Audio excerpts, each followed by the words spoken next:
His words hung in the air, simple yet disarming. The room had gone quiet again, with more people starting to notice the interaction. Whispers grew louder as heads turned, and the realization began to ripple through the crowd. Jimmy rubbed the back of his neck, his face pale. "Man," he started, then stopped, unsure of what to say. His earlier frustration now felt small, petty, even embarrassing in the shadow of what this man had just done. I didn't know. I mean, you didn't have to," Trump said, cutting him off gently.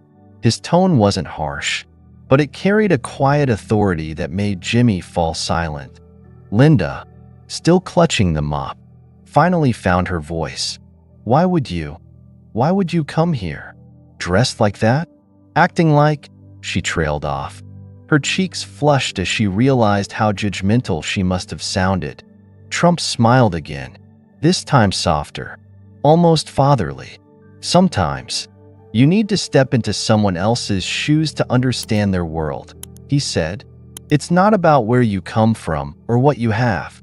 It's about seeing life from a different perspective." Linda looked down, her throat tightening. She thought back to her curt tone when she first saw him, the sarcastic comment she had made. Shame prickled at her skin. I'm sorry," she said finally, her voice barely above a whisper. Trump shook his head.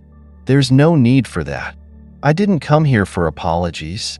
His gaze swept the room briefly before settling back on her. "I came here to learn." For a moment, no one spoke.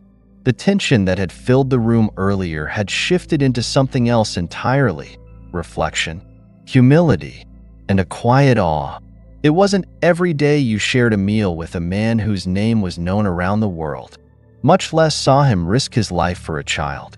Linda tightened her grip on the mop and nodded, not trusting herself to speak again. Jimmy stuffed his hands into his jacket pockets, shifting awkwardly as the weight of the moment settled on him.